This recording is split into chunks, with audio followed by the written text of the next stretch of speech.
serious Redditors who spend a lot of time in the wilderness or other isolated places. What is your scariest experience with another human being? Story 1. My buddies and I would hit up the desert at night and go four-wheeling on the trails. This one night we had stopped for a break, and this guy rolls up on us. Asked if he wanted to join us. We continue riding, and I was second to last, with him being the last one. We were pretty familiar with the trail, so I kept looking back, checking in on him, not knowing how familiar he was or experienced rider he was. As we're approaching the hill that overlooks most of the area, I look back, and he's gone. I flag my buddies down, and we go back to look for him. Nothing.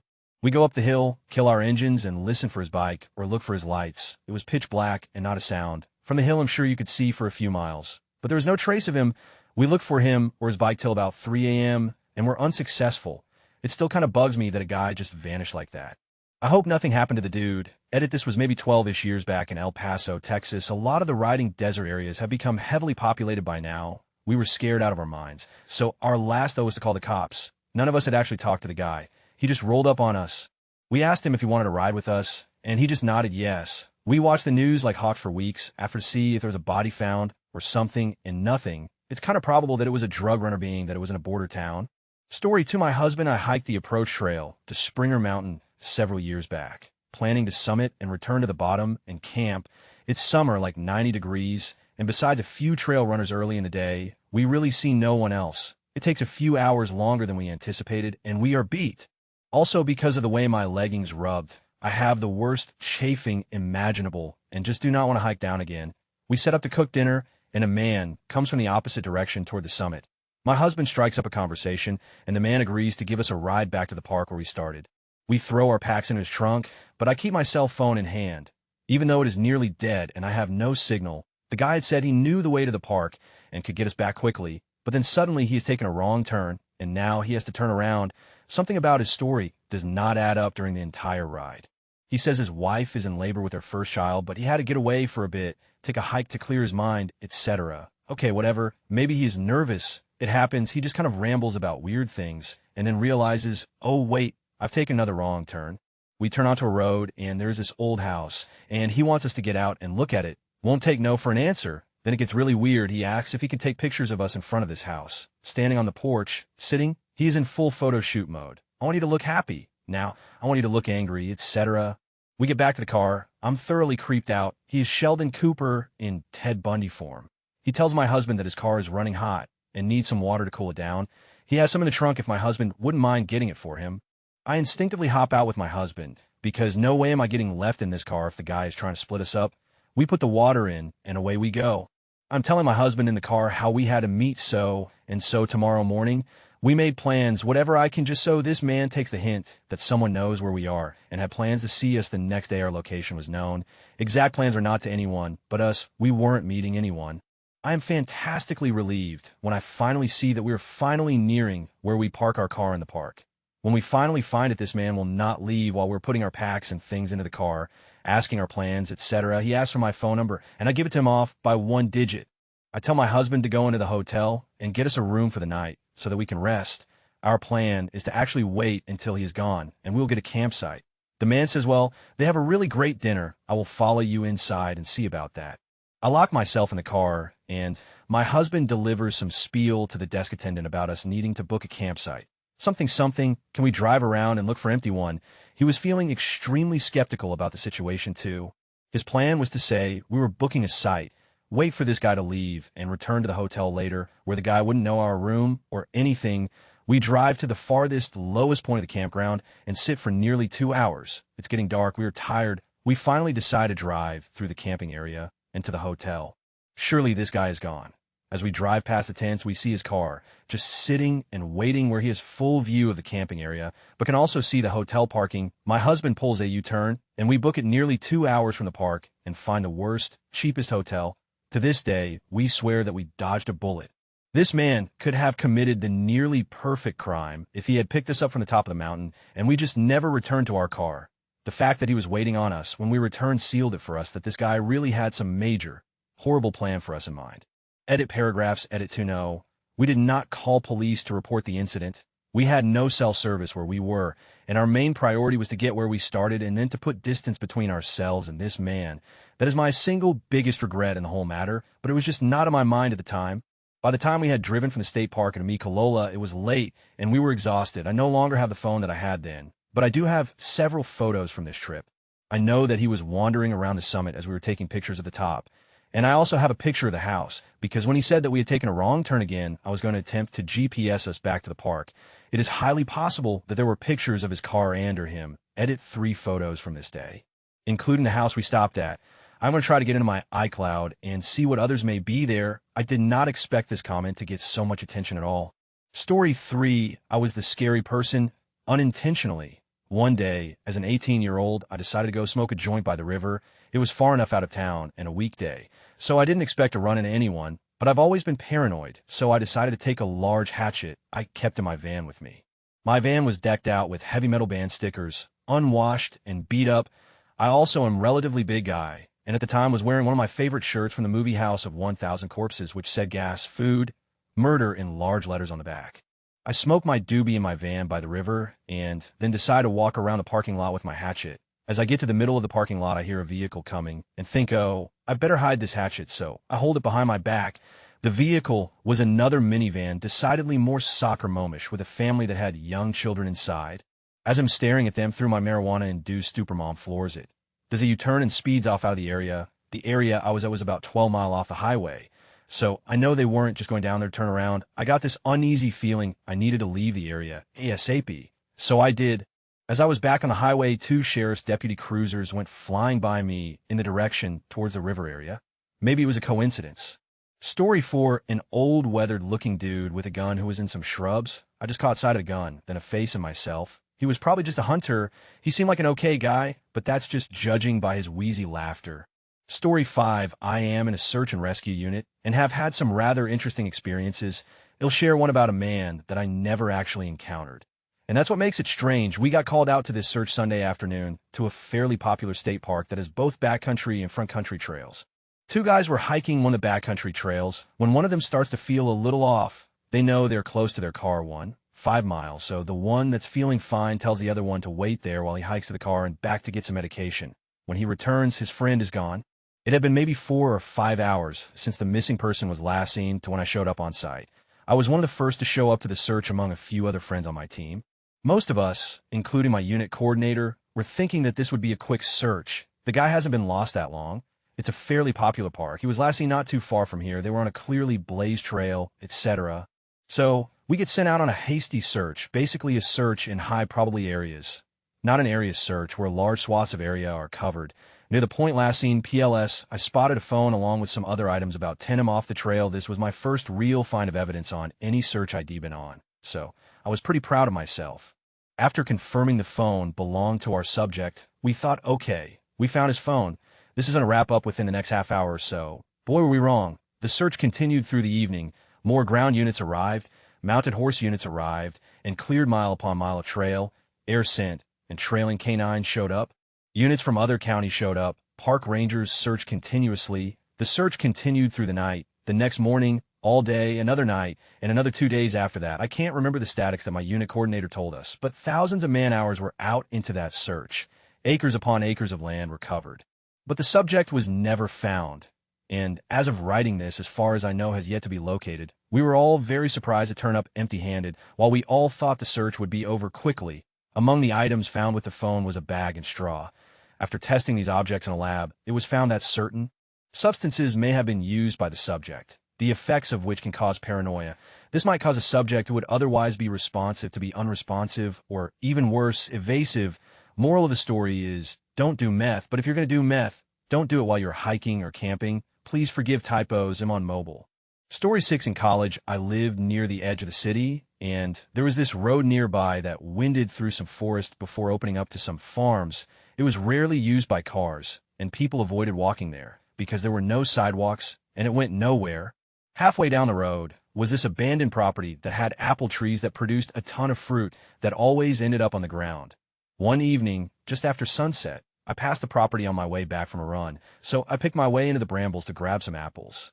After I got a couple, I circled back around some bushes to head home, and right in the path was this middle-aged man creeping towards me with his hands spread like he was hunting something, and I lost it. I screamed and kind of flailed my arms, so the apples flung towards him. He also jumped and went, "Oh, no, sorry." Sorry, I thought you were a deer," and backed up into the road. He was super embarrassed and apologetic, and I was way too happy to not be getting murdered to get mad.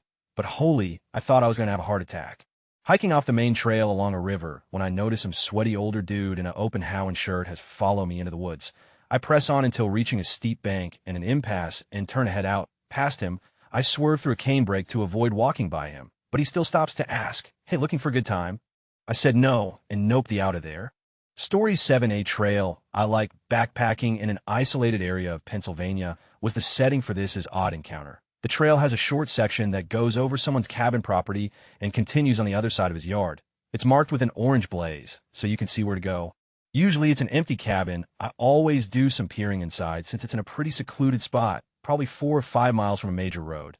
One time I was hiking through, and there's a large dude grilling outside with about 15 Bud Light cans on the ground around him. I distinctly remember him saying, "Keep it moving, no food here," which I thought was funny since I didn't say anything about needing food. Fast forward the following year, and I decided to take my sister, my wife, and her best friend on a trip that takes us through this very spot. As we're walking up on it, I see the dude is there again, which is odd, since I've hiked the trail 100 times and this is only twice I've seen him. He is grilling again, beer cans everywhere. I see him start to give the keep it moving signal until he sees who I am with. Now, the girls I'm traveling with are attractive, so I'm nervous all of a sudden.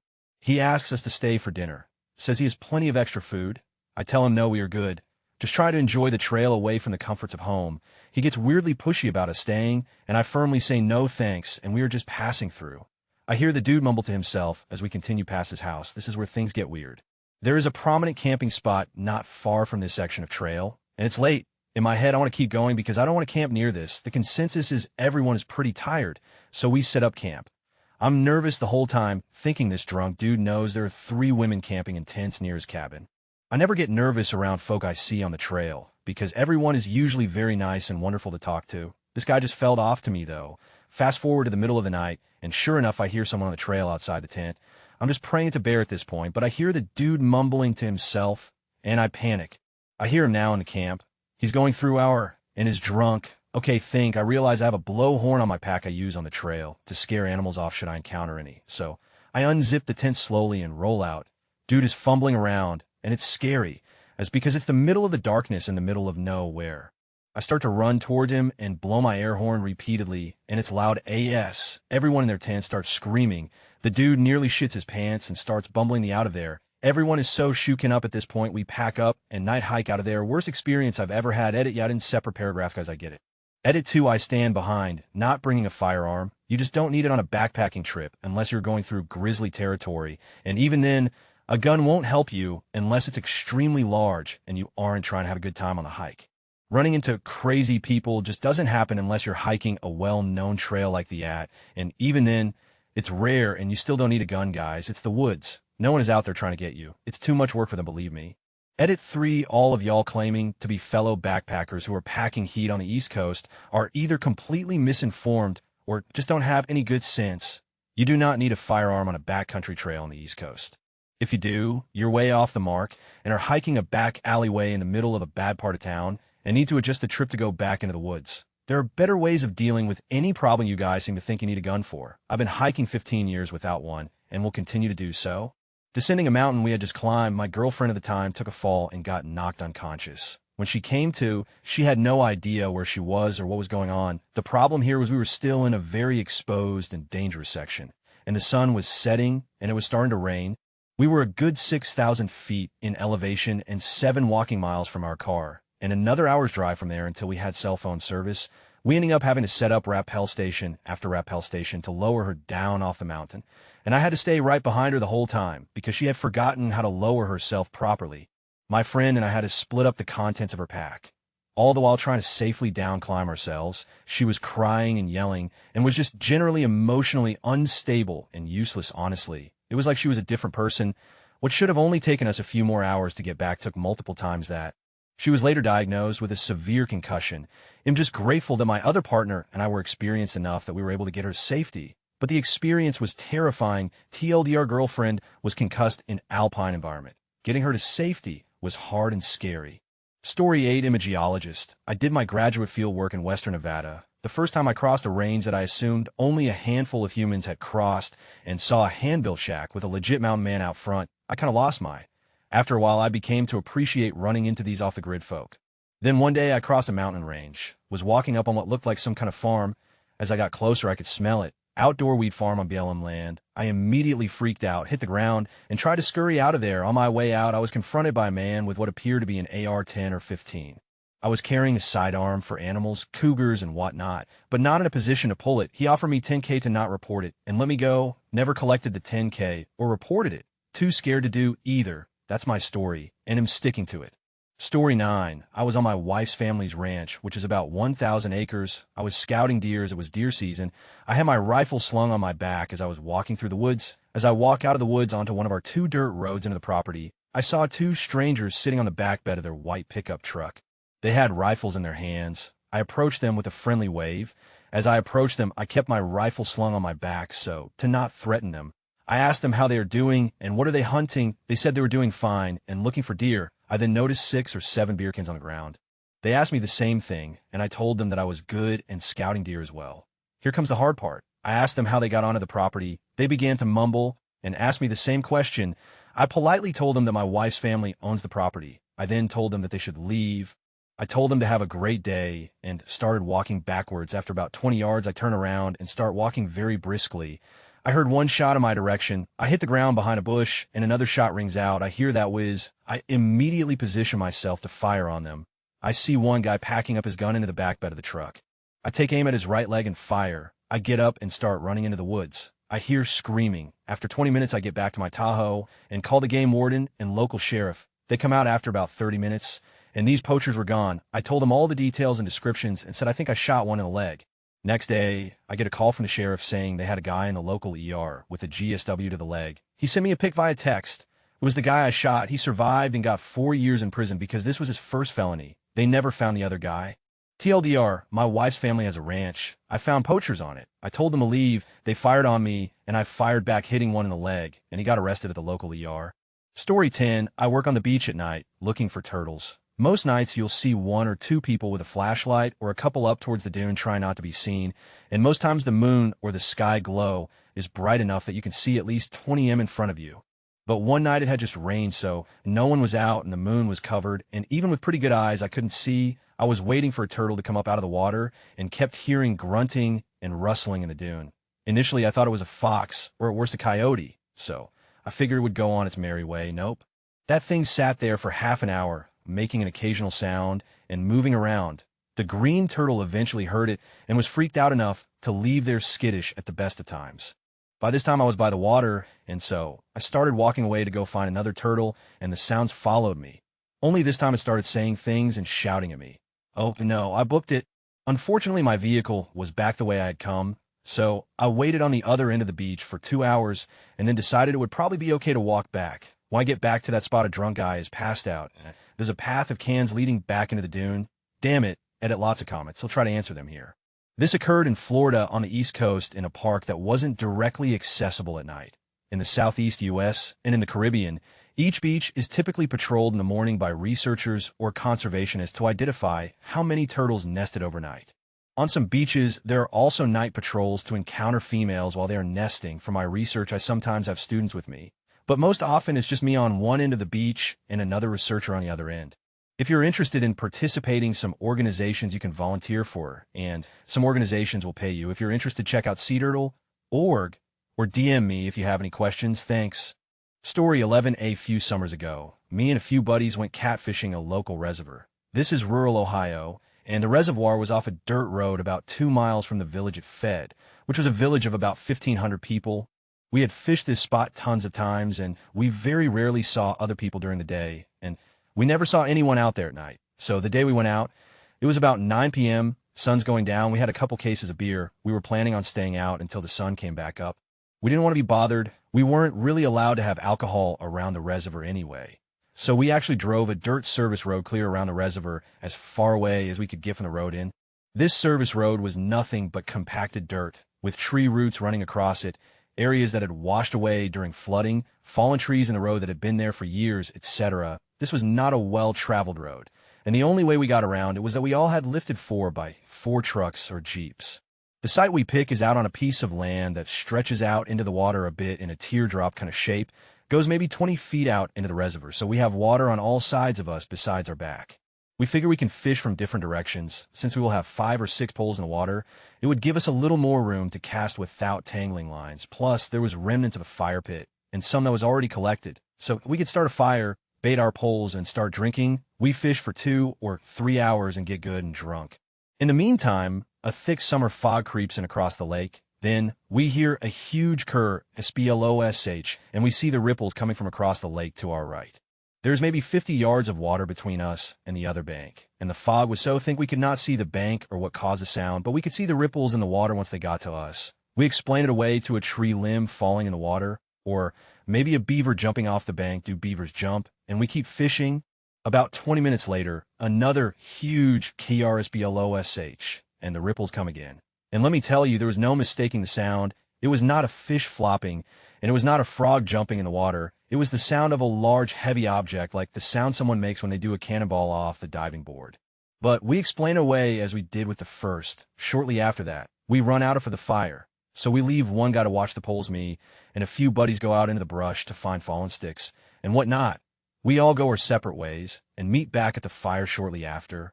One of my buddies comes back to the fire with a white jacket, a pair of rubber boots, and a clown mask in his arms. This was about the time when there were all the posts about the scary clowns who would lurk around towns to scare people. I knew those stories were bullshit, so I figured it was just leftover from kids who had a party out there one night and left it. So we get the fire going again. We fish for a little while longer when we hear twigs breaking in the woods across the lake, and then another huge kersplush. At this point, we know there's someone out there with us, and the sound has to be someone dropping something in the lake.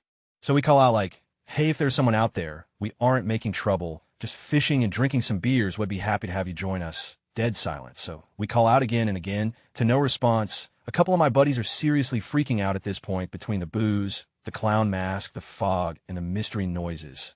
So I get that drunk courage, you know, the kind, and I decide we should all go walk around the bend and see just what's going on. This guy's being and trying to scare us. I convinced 2 of my buddies to come with me, and the other 2 guys watch the poles. So we 3 trek into the brush with our flashlights, make our way through the thick fog, start working around this lake. And as we go, we start finding bits of trash and saplings that have been cut down, and then more trash, and then footprints of someone in their bare feet, which is odd since it was so much work to get back to this spot on the lake. No one would be hiking around this far around the lake to fish in this spot. As I'm sweeping the woods with my flashlight, I walk over the crest of a hill, and not 10 feet in front of my face is a tent. This tent had been here for a long time. There was moss growing on the sides of it, and there was trash and thrown all around this campsite. Most concerning, though, was the pile of propane tanks. There had to have been 15 or 20 of those 5-gallon propane tanks. So we all looked at each other. I said, well, I guess this is none of my business. And we hurriedly made our way back to the fire, threw all of our in the back of the trucks, and made our way out of there in a hurry. On the way out from around the lake, we pull onto the main dirt road and pass a shitty little Toyota Camry with 5 dudes in it. Watching in the rear view, they pull onto the service road we just left out of. So, for those that aren't savvy to rural southern Ohio and haven't figured it out, 5 drunk idiots went out to a local backwoods reservoir to catfish and busted a meth lab in the middle of the woods. The owner of said meth lab tried to scare them away by throwing propane tanks in the lake. I can only assume that when throwing in the lake didn't scare us away, the meth cook called some of his buddies to scare us out, or worse yet, the meth cook called his buddies after we saw his operation, in which case I'm glad we got out of there before they showed up. Story 12, hiking in a fairly popular area in Southern California with my wife. We were looking for a disused trail that is supposed to lead to a hidden hot spring a few miles from a split off the main trail. Finding the split was the difficult part. We had been looking at maps and doing internet detective work to pin down exactly which direction to take, but the info was not at all consistent. So we decided to wing it, being pretty familiar with the area and reasonably seasoned and well-prepared hikers. Had a bunch of false starts, taking spur trails that looped back, dead-ended, or just way overgrown. The main trail at one point crosses a campground, which at the time was closed for the season. We paused in the campground to relax at a picnic table and take advantage of the water spigot to refill Camelbacks. That's when I noticed that the ground under the spigot was wet. Someone had let the water run. No big deal, except the trail doesn't connect to any others, and we were the only people at the trailhead, hadn't seen any other cars on the forest road going up. Now curious, I looked around the site and start finding signs of a really ill-prepared and messy camper. An old bedsheet wadded up under a tree, clothing items, empty food cans, and part of a mess kit did the old cowboy movie trick, and the fire ring ashes are still warm. Kinda odd, but really no big deal. So, we move on and continue looking for our hidden trail, start down a path that seems promising when around a bend we find stacked bags of fertilizer, folded tarps, and about 10 cardboard boxes full of styrofoam cups with little weed plants in them. The messy abandoned camp now makes a lot of sense. We backed out and started to head back to the car. As we're approaching the campground across back, we hear a motorcycle coming up the campground road and watch as it goes directly to the messy site. Dude gets off, looks around, then jumps back on the bike and takes off toward the exit. Waited a few more minutes listening for anything unusual, then beat feet back to the car. Might have been nothing, but just too many coincidences for me to feel very comfortable being around there. Story 13, nothing crazy. However, me and my daughter were doing a weekend camping trip in northern Ontario around the end of October. It's cold and not uncommon to get a foot of snow this time of year overnight. We met a young man, slightly younger than me, nice fellow, was wanting to spend a week alone in a bush, and it looked like he went to a sporting goods store and just bought what everyone recommended to him. Everything was new and unused. He was camped relatively close by, and it was getting cold. Me and my daughter were enjoying a fire and hot chocolate when I looked over and noticed the site was dark and a few cheese words were being thrown around. So I went over with my daughter and asked him if he needed help with anything. He was trying to start a fire. However, it had rained like a madman the previous day, so everything was soaked. Poor side had no idea how to start a fire wet. No kindling and just a fire steel. So me and my daughter showed him how. And I took the time to ensure he knew how to start a fire when everything is wet, gave him a nice piece of birch bark for a fire later on in his trip. He was very thankful. I was legitimately worried for him. Don't go camping without knowing how to make a fire and practice. My daughter learned a valuable lesson. Story 14, I worked at a very remote lake doing creel surveys on fishermen. When they came, would maybe see 1 or 2 people a week at this lake, and the rest of the time, I had to myself. One time when nobody else was around, I fell asleep in my hammock by the lake and dozed for a few hours. Some rustling and nudging woke me up, and I opened my eyes to 2 massive black eyes and a giant hairy face inches from mine. I freaked out and flipped out of the hammock, and this big bull jumped back and took off. The cowboy driving the cattle laugh is off before coming to say hi. I guess that's not really a creepy human being story, but that scared the out of me. Story 15 was hitchhiking in Greece. Got dropped off at a crucial fork in the road for my journey in the middle of the night by a super nice guy. He was going the other way. Had to camp for the night in the middle of nowhere and start again in the morning. His were the only headlights I saw from getting out of his vehicle to walking a half mile into the woods. I set up camp, had some whiskey, and started to doze off before I could. I heard footsteps coming towards me. I'm freaking out. I hear someone right outside of my tent. I yell I have a weapon and start to open the tent, and they bolt. I see a figure running back toward the road. I closed the tent and stayed awake for 8 hours until the sun came up, fighting a sleep-deprived, drunken sleepiness the whole night. It was the worst night of my life, but I never saw whoever it was again.